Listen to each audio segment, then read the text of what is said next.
How to interview a contractor before you hand over the keys to your home. How to interview a contractor before you hand over the keys to your home. What separates a reliable contractor from an expensive mistake, and the questions that surface the difference before you sign. Most New York renovation horror stories trace back to a single meeting that felt perfectly fine at the time. The contractor sounded confident, answered every question fast, and gave a number that seemed reasonable. Then, somewhere between the signed contract and the halfway mark, the project drifted sideways in ways that felt entirely avoidable in hindsight. The interview is where most of those problems are either caught or missed. To find out what homeowners should actually be asking before a contract gets signed, we sat down with Michael, a senior project manager at Hoppler Design and Build, who has spent his career managing residential renovations in Manhattan's co-ops and condos. Start with the boring questions. They matter more than people think. Michael's first recommendation sounds almost too simple. Ask for the contractor's license number and tell them you intend to verify it with the Department of Consumer and Worker Protection. Michael, a contractor who hesitates at that question is telling you something. Any legitimate operator in New York hands that number over without blinking. It's public information. It should already be on the estimate, the contract, the business card. In New York City, a home improvement contractor license is legally required for any renovation valued at $200 or more. There's no exemption for small jobs, and no first offense grace period for a homeowner who hired an unlicensed contractor. Beyond the license, ask for current certificates of general liability and workers' compensation insurance, and ask to be named as an additional insured on the policy. Michael, without that, if someone gets hurt on your site, the liability question gets complicated fast. In an occupied building, where common areas and neighboring apartments are in play, that isn't a theoretical risk. New York experience and construction experience are not the same thing. 20 years of work in suburban New Jersey is not the same as 5 years inside Manhattan co-ops. Michael is blunt about it. Ask how long they've actually worked in New York City, not just construction in general, and push for real examples rather than photos alone. What buildings, what neighborhoods, what kind of scope? You want to know whether they've handled something close to your project before. That distinction is sharpest in pre-war buildings. Apartments on the Upper East and Upper West Sides often hide original plumbing, asbestos-containing materials, and lead paint and older finishes. A contractor who knows these buildings raises those issues before you do. Not to alarm you, but because a professional already builds testing and remediation into the timeline and the budget. Michael, if someone walks through a pre-war apartment and never mentions asbestos or lead paint testing, that's a gap. The board approval question almost everyone forgets. For anyone renovating in a co-op or condo, there's one question that rarely makes it onto a checklist, but can decide whether the project starts on schedule or stalls for weeks. Will the contractor prepare the board approval package, and is it included in the fee? Most Manhattan co-ops and many condos require a formal alteration agreement before any work begins. Assembling that package, which includes insurance certificates, scope of work, contractor credentials, and sometimes architect drawings, takes time and a working knowledge of what each board wants to see. A contractor who has done this dozens of times moves it along quietly. One who hasn't will either hand it back to you or submit something incomplete that creates delays. Michael, board approval isn't something a homeowner should have to manage. Anyone who's worked in Manhattan long enough treats it as part of the job and handles it without being asked. Have the uncomfortable money conversation early. Ask for a fully itemized estimate that separates materials, labor, and other costs. A single lump sum number makes it impossible to understand what you're paying for, or to compare one bid against another in any meaningful way. Pin down the payment schedule before you're staring at a contract. A large deposit, anything near half the project cost before work begins, is a warning sign. A sound structure ties payments to completed milestones. Work gets done, then payment follows. Michael, we take a modest deposit to start, then progress payments tied to specific phases. That keeps everyone honest. The client sees what they're paying for, we're motivated to keep moving, and nobody's sitting on money that hasn't been earned. Then ask what happens when unexpected conditions turn up once demolition starts, because in old New York buildings, they usually do. A contractor who has worked here long enough treats that as part of the plan, not as a fresh excuse for a change order every time something appears behind a wall. Ask how the project will actually be run. Find out how the job will be managed day to day and who your single point of contact will be. Ask how often you'll get updates, through what channel, and how quickly you can expect a reply when something comes up. Michael, poor communication costs real money, not just goodwill. A decision sits unanswered for 3 days, and the whole crew has nothing to do. If a contractor can't tell you upfront how they'll keep you posted, that's usually a sign they won't. Ask whether they use project management software that gives you visibility into the schedule and progress. And ask whether the people in your home will be direct employees or subcontractors. And whether every subcontractor carries their own insurance. What the real warning signs look like. Michael's list of red flags is worth taking seriously.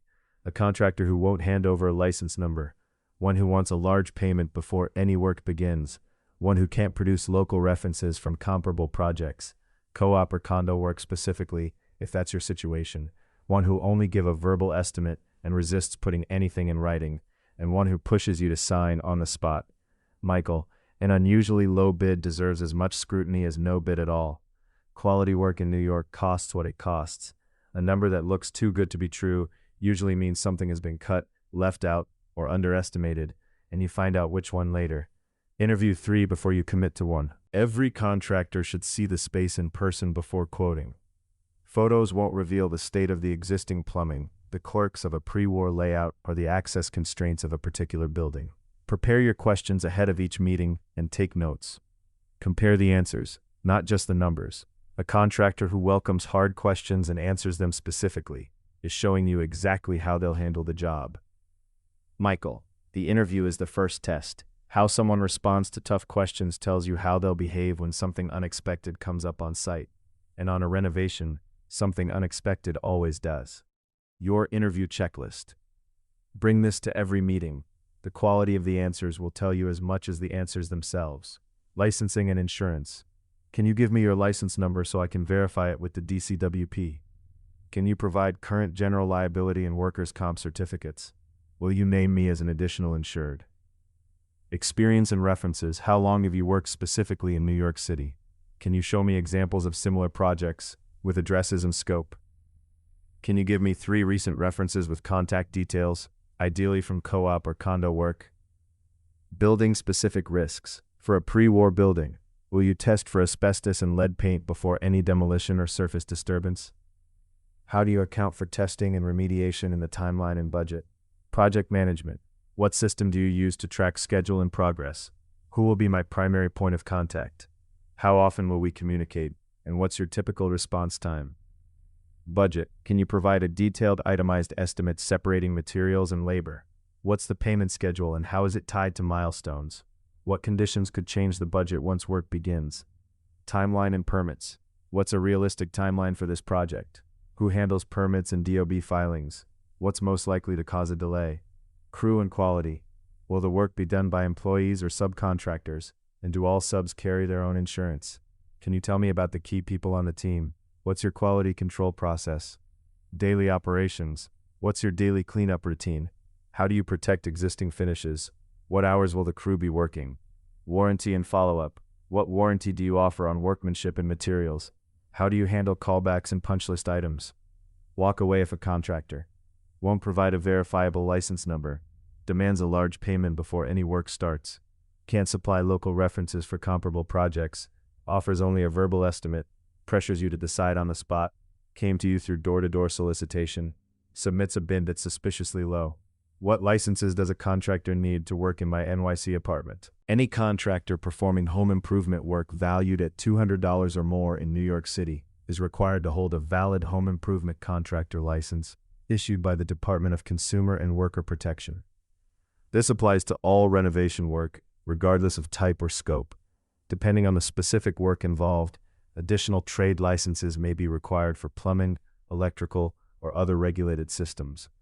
You can verify any contractor's license through the DCWP's publicly searchable database before signing anything. Should my contractor handle the co-op or condo board approval process? Yes, and you should ask explicitly whether they will and whether it's included in their fee. A contractor experienced in Manhattan residential renovation will be familiar with the alteration agreement process and will know how to prepare the documentation package each building requires.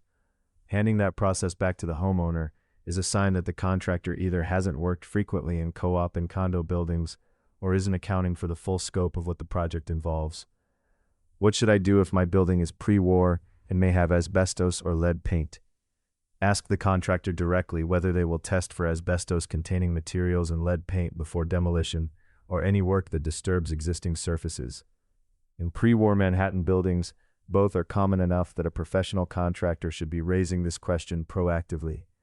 Testing and remediation, if required, should be accounted for in the timeline and budget from the beginning, not treated as a surprise once work has started. What's a reasonable payment structure for a renovation project? A reasonable structure ties payments to completed milestones rather than to a calendar or a contractor's cash flow needs.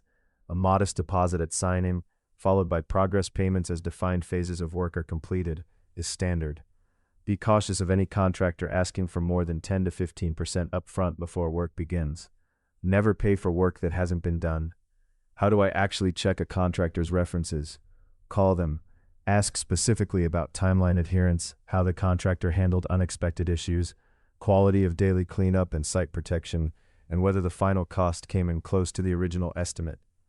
Ask whether they would hire the contractor again, and if they have neighbors or friends in similar situations, whether they would refer them. References from projects in co-op or condo buildings are particularly valuable if that's your context. What should be in a written contract for a renovation project? At minimum, a detailed scope of work describing exactly what will be done, a fully itemized cost breakdown separating materials and labor, the payment schedule tied to milestones, a project timeline with defined phases, cleanup and site protection responsibilities, how change orders will be handled and priced, and warranty terms for both workmanship and materials. A contractor who resists putting any of these elements in writing is a contractor worth walking away from before the project starts. How many contractors should I interview before making a decision? 3 is the practical minimum. It gives you enough comparison to understand whether a bid is competitive, whether a timeline is realistic, and whether a contractor's communication style is one you can work with over the course of a project. Each contractor should visit the space in person. Estimates based on photos or descriptions alone are not reliable, and a contractor who won't visit before providing a number is already showing you how they approach accuracy.